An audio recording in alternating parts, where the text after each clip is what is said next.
Je suis Laetitia Mouton, j'habite dans le Colorado. Ça fait 10 ans cette année que je suis aux USA. Moi, c'est Julien, 38 ans, et donc je suis situé à Denver dans le Colorado. Donc j'ai voté Donald Trump. Kamala Harris, c'était mon choix depuis le départ.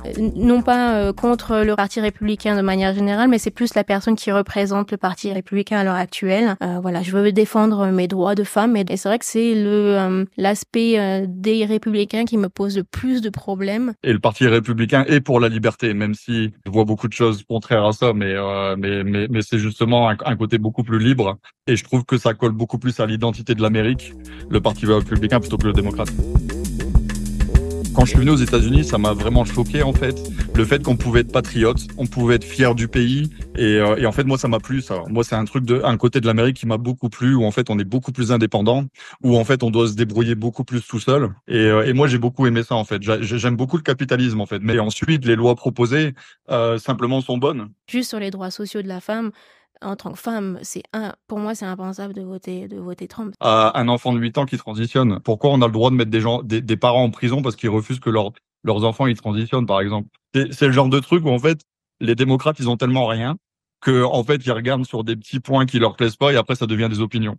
Et du coup sur l'opinion de l'avortement, il y a des gens qui sont pour, il y a des gens qui sont contre. Et après ils ont le droit d'avoir la liberté justement de penser ça. Et c'est le freedom of speech. Je peux pas dire que les républicains sur toutes les lois sont bien en fait.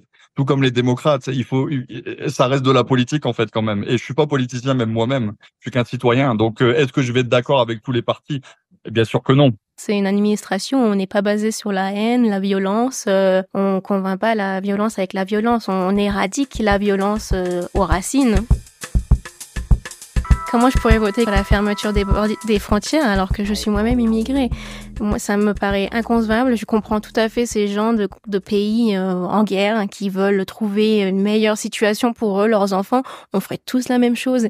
Oui, en tant qu'immigrée moi-même, c'est plutôt hypocrite de voter pour cette conviction. C'est sûr que c'est toujours un sujet sensible quand on parle d'immigration, mais je trouve ça normal en fait. Quand on immigre, on doit respecter les lois du pays. Et donc on parle d'immigration illégale en fait, on parle pas d'immigration tout court. L'immigration ne va pas s'arrêter aux États-Unis parce que c'est républicain. C'est juste que c'est beaucoup plus contrôlé. Mettre un parti politique responsable de l'inflation, ça c'est délicat. Personnellement, je préfère payer plus mon fromage, mais avoir mes droits fondamentaux garantis. On ne roule pas non plus sur l'or, mais c'est vrai qu'à regarder le bilan général de la politique Trump de 2016 à 2020, déficit budgétaire qui est passé de 600 milliards à 3000 milliards, on a eu une augmentation 500%. En tant que patron et même en tant que père de famille, tout ça, le pouvoir d'achat, il a complètement baissé. Je sais que si je gagne plus d'argent, ça veut pas dire que je me paye plus, en fait. Vraiment. Ça veut dire que je remets de l'argent aussi dans l'économie. Baisser les taxes, développe plus l'économie, parce que c'est les entrepreneurs qui développent l'économie. C'est pas l'État, en fait. Et je préfère ce système-là, en fait, pour justement qu'il y ait des retours pour aider les gens.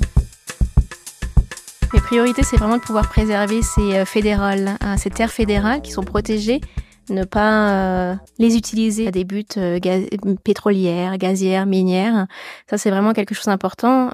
Biden a aussi mis en place beaucoup de recherches scientifiques concernant le réchauffement climatique.